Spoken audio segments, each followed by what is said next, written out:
Masu sauraren mu ko kun san cewa tuyar na fulawa ita ce tsohuwar sana'ar jarumar Kannywood wato Maryam Yahaya? An ce wata rana jarumi Ali Nuhu ya zo gittawa a unguwar su Maryam Yahaya. Ya ganta tana tuyar na fulawa shine ya tsaya ya saya. A nan dai labari ya kaure a tsakaninsu da ita. A inda take nuna mai ra'ayinta dangane da fitowa a matsayin jaruma a masana'antar Kannywood.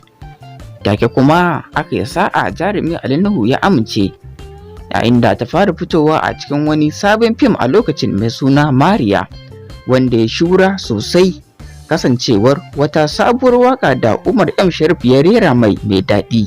Maryam Yahaya dai ta shiga masana'antar Kannywood kuwa da kafar dama. Yanzu haka ma jarumar ta mallaki wata sabuwar mota ta akalla naira miliyan 40 da wani abu. Masha Allahu, Allah ya sanya alkhairi. Masu sauraron mu kar da dai ku manta kuna tare da mu a cikin babbar tashar tamu ta labarai. Sai ku dangula mana subscribe domin ci gaba da kasancewa da mu a kowane lokaci.